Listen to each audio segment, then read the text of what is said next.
महाराष्ट्र की राजनीति में एक ऐसा ऐतिहासिक गठबंधन बनने जा रहा है जिस पर सभी की निगाहें टिकी हुई थी। ये सिर्फ मुंबई बीएमसी का विषय नहीं बल्कि महाराष्ट्र और मराठी के अस्मिता का भी विषय है। हमारे साथ यूबीटी सेना के विधायक और नेता अनिल परब है। उनसे जानने की कोशिश करेंगे क्योंकि सही मायने में आपको बता दूं कि इस गठबंधन को बनाने में जो बारकाई से काम कर रहे थे, जिन्हें शिल्पकार कहा जा सकता है, जो आर्किटेक्ट है, वो अनिल परब है, क्योंकि हर एक सीट का हिसाब उनके सामने यहां पर हमें देखने को मिल रहा है और कौन सी सीट कौन लड़ेगा, दोनों भाइयों को इकट्ठा कौन से मुद्दे पर आना है, ये तय करने वाले कई नेताओं में से एक अहम भूमिका अनिल परब जी ने भी निभाई है। अनिल जी, आप हमें बताइए कि आखिरकार मुहूर्त तो तय हो गया है, लेकिन इसके परिणाम क्या होंगे? आपने देखा होगा कि ठाकरे बंधुओं एक साथ आना ये तमाम मराठी मन का और मराठी जन का एक प्यारा सपना था और ये दोनों भाई साथ में आएंगे। मराठी अस्मिता जिसको आज कोई ललकार रहा है उसको सही करारा जवाब देंगे, ये लोगों के मन में एक इच्छा थी, वो अब पूरी होने जा रही है।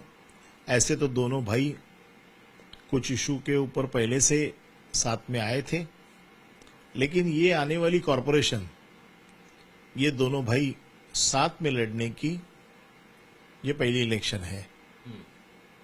और जो कहा जाता है कि यहां पर महाराष्ट्र में ठाकरे ब्रांड खत्म करने का एक हिडन एजेंडा चल रहा है। ये जो हिडन एजेंडा जो चल रहा है, इस हिडन एजेंडा को तोड़ने का काम ये दोनों भाई कर देंगे। लेकिन फडणवीस तो कह रहे हैं कि वो सिर्फ एक ही ब्रांड जानते हैं और वो है बाला साहब ठाकरे। चाहे वो राज ठाकरे हो, उद्धव ठाकरे हो, और वो ब्रांड की लेगेसी भी नहीं चला पाए क्योंकि हिंदुत्व के खिलाफ जाकर उन्होंने कांग्रेस से हाथ मिलाया। जब इन्होंने हमको 2014 में गठबंधन से बाहर निकाला था, तब हम हिंदू नहीं थे, तो इनके हिसाब से हिंदुत्व की डेफिनेशन नहीं होती है। मैं आज शिवसेना के लिए काम कर रहा हूं, मैं हिंदू नहीं हूं। भाजपा मतलब हिंदुत्व नहीं है। हमको जो बाला साहब ने हिंदुत्व सिखाया है वो हिंदुत्व है जो हम मानते हैं। भाजपा जैसे कहेगी वैसे हिंदुत्व मानने के लिए हम तैयार नहीं है। ये बदनामी कर रहे हैं। ये लोग पीडीपी के साथ में जाके बैठते हैं, पीडीपी के साथ में गठबंधन करते हैं।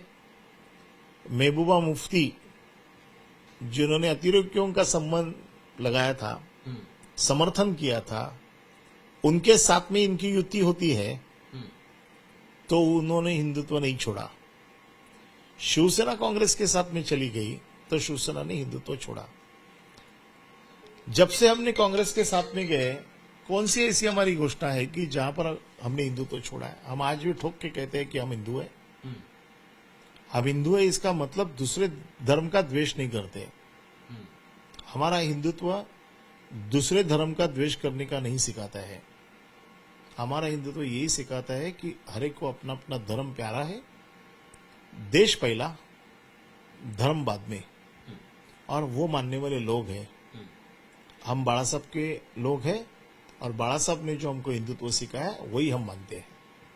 आप कह रहे हैं कि मराठी जन के मन में है कि दोनों भाई इकट्ठा है, लेकिन हम देख रहे जो रणनीति बीजेपी और एकनाथ शिंदे की शिवसेना बना रही है, उसमें मराठी वोटों में ही ज्यादातर विभाजन देखने को मिल रहा है। ऐसी सारी सीटें जहां पर एमएनएस के उम्मीदवार हो या यूबीटी सेना के उम्मीदवार हो, वहां पर एकनाथ शिंदे की शिवसेना के उम्मीदवार खड़े करने वाले हैं और वो भी आप ही के पार्टी से वहां चले गए। देखो, ये भाजपा की तो रणनीति है। जब वो खुद हरा नहीं सकते हैं तो विभाजन करके हराओ, ये उनकी डिवाइड एंड रूल। ब्रिटिश चले गए लेकिन भाजपा को ये नीति छोड़ गए, तो ये डिवाइड एंड रूल करना ये उनकी नीति है।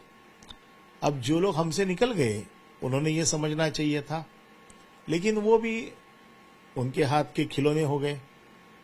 अब डिवीजन है, ये तो मराठी में कहा जाता है कि मराठी शाही को तो ये श्राप लगा हुआ है डिवीजन का, लेकिन इसमें नुकसान मराठी आदमी का हो रहा है और ये नुकसान नहीं होना चाहिए, इसलिए ये दो भाई साथ में आए हैं।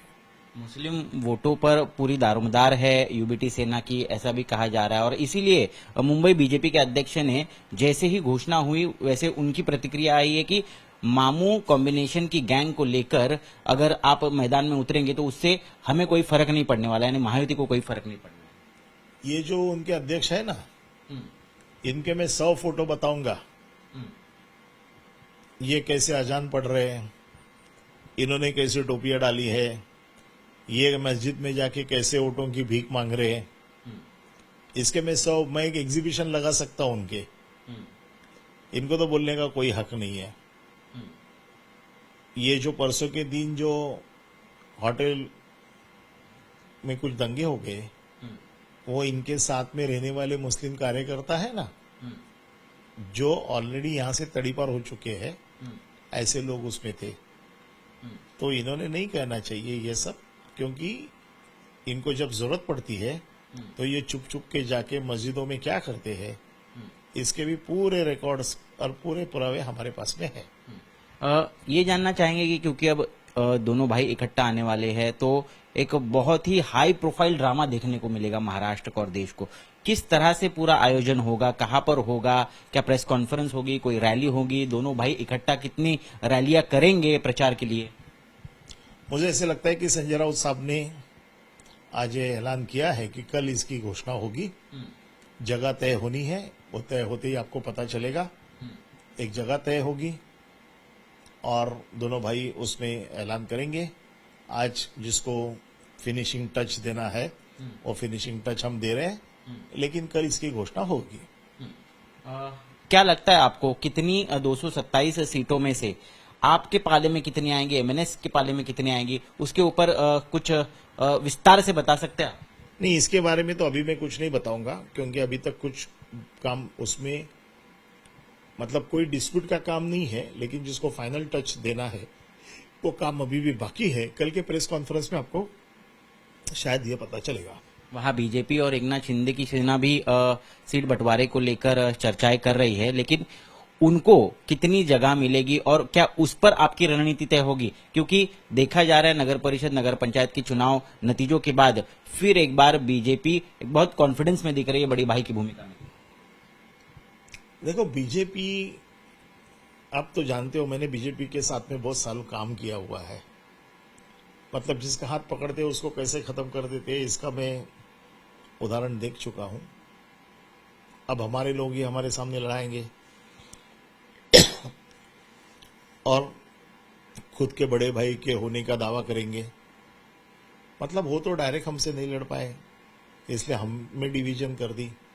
क्योंकि गए चुनाव में 2017 के हमसे तो अकेले अकेले लड़े थे और उसमें हार गए थे। तो उनको एक मालूम है कि शिवसेना को हराना है तो शिवसेना पहले टूटनी चाहिए, और ये शिवसेना तोड़ने का काम उन्होंने किया हुआ है। और ये तोड़ के मतलब देखो कि पीठ पे खंजीर भोग के ये हराना चाहते हैं। लड़ाई है, मर्दानगी है, सामने से लड़ना चाहिए। अब इस बार इसीलिए हम सब साथ में लड़ रहे हैं, क्योंकि ये मुंबई जो है वो मराठी आदमी के हाथ में रहनी चाहिए। इनकी जो मंसूबे दिख रहे हैं कि ये मुंबई अडानी के हाथ में चली जाए। आखिरी सवाल, क्या आप दावा करते हैं कि मुंबई का महापौर ये एमएनएस और शिवसेना के गठबंधन का होगा और मराठी ही होगा? हम यही बोलते हैं कि शिवसेना का महापौर ये शिवसेना मनसे ये गठबंधन का ही होगा। और कांग्रेस को उसमें जगह होगी? क्योंकि कांग्रेस कहीं पर भी चर्चा में नहीं दिख रही है, एकला चलोरे का नारा देकर वो आगे चल। अगर देखो, हम तो महाविकास आघाड़ी में आज भी है, हमारे साथ में शरद पवार साहब की राष्ट्रवादी कांग्रेस आज भी है। कल जो गठबंधन होगा उसमें वो भी होगी। अब ऐसा है कि उसमें कांग्रेस उसमें भाग लेना नहीं चाहती है अभी, लेकिन इलेक्शन के बाद में महाविकास आघाड़ी अभी तक टूटी तो नहीं है। जैसे 2017 में हम लोग गवर्नमेंट स्टेट गवर्नमेंट में साथ में थे, लेकिन कॉरपोरेशन अलग अलग लड़े थे, बाद में फिर से साथ में आ गए। तो ऐसे कुछ हो सकता है। मुझे उम्मीद है कि सब मिलके फिर से हमारा महापौर बैठेगा। चलो ठीक है, बहुत बहुत शुभकामनाएं आपको। और महाराष्ट्र कल दोपहर 12 बजे एक नया राजनीतिक समीकरण देखेगा। दोनों ठाकरे भाई उद्धव ठाकरे और राज ठाकरे पहली बार चुनावी रण में साथ में उतरने की तैयारी में है। कैमरा पर्सन मंदार चौहान के साथ मैं ऋत्विक भालेकर, मुंबई आज तक।